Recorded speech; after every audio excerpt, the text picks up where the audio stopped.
What happens when you lock 6 people in a room, borrow bits from several classic scary movies, and release the film right after the holidays, a time known for terrible movies?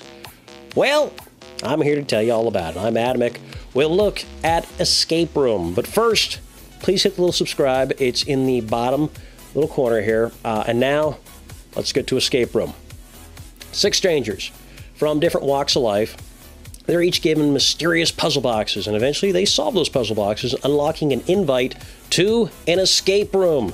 See, that's where the name comes from. If they're able to be the first person ever to escape this escape room, they'll win $10,000, so they've got some incentive. Once they get there, though, they soon realize it's actually a series of escape rooms and that all the rooms are rigged with deadly traps. Is it getting hotter? How do we get out of here? It's Fahrenheit 451. Got it! Talk about immersive. What's wrong with you? That was real! There are definitely some familiar aspects of this film. The puzzle boxes, it seems like a nod to Hellraiser. The 6 mysterious strangers with seemingly no connection until explained later. Well, that appears to be borrowed from Saw. And the actual deadly room puzzles also seem to be borrowed from Saw. In a lot of ways, this film really does seem to be a toned-down, almost kid-friendly PG-13 version of Saw without a good central villain. There's also some voyeuristic aspects that come from The Running Man. These things combined to make an okay movie. It's not a classic, but it's far from terrible as well.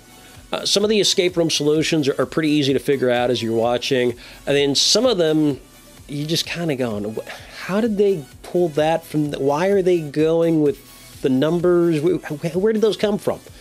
There's also some logic faults, like the characters are in the freezing cold. They're all going, oh, I'm really cold, I'm shivering. And there's one guy with a sweater, and he's going, oh, I'm really cold, I'm cold. But he didn't zip the sweater up. That's why he's cold. So, there's stuff like that. There's also an issue where at one point it becomes pretty obvious every time an old landline phone makes an old modem noise. Every time it does that, something bad happens. So you would think somebody would go, hey, when that noise happens, bad stuff happens. We should hang up the phone. No one ever thinks of that. Instead, they just, oh, what do we do? And then, bad stuff happens to them. So in the whole scene, you're kind of sitting there going, well, somebody's going to think of that, and they don't. So there's some issues there, but it's a scary movie. It's a horror movie. It's a thriller kind of thing. You kind of have to throw some of that out. Like, these aren't known to have great logic on them. And the time of year it is, considering it's the post-holidays, this is when the studios dump all their terrible movies. This is the Hollywood dumping ground where they really don't put out movies that they have a lot of faith in. And it's a scary movie, a horror movie, so, those aren't... They're not necessarily Oscar winners, they're not high-quality movies. All things considered, it's not a bad film. Like I said, it's not going to win an Oscar. It's not going to be something that you're probably talking about for years on end. But it's a fun movie. It'd be a decent date movie.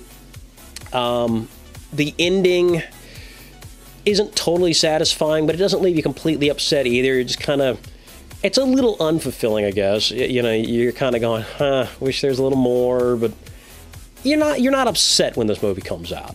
They're definitely leaving things open to a sequel, and considering this movie only cost like $9 million to make, I can't see how this movie won't recoup that, which means the studio is going to probably want to greenlight a sequel, and then you'll see some of that other stuff. Like I said, it's not a terrible movie. It's not the greatest movie, but there's definitely worse out there. Zack Snyder, I'm looking at you. But honestly, you could probably find a scarier, bloodier movie on Netflix, but you could still have some fun with this. Like I said, decent date movie. Maybe make it some kind of drinking game with your friends, like whoever can figure out the escape. Everybody else has to drink or something. Just throwing it out there, not encouraging alcoholism. All in all, though, probably 3 out of 5 stars on this. Like I said, it's not a bad movie. That's it for Escape Room. I'm Adamic. Check out the corners. There's stuff all around here for you to click on. Down here, you got the subscribe button. Please click that. That'll help me put together more videos for you.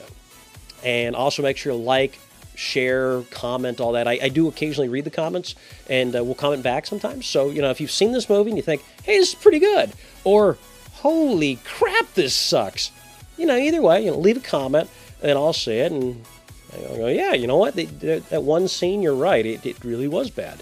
Or, hey, I didn't see that one thing. Hey, this really does connect. Cool. So, either way, write something. I'm Adamic. I'll see you later. Bye-bye.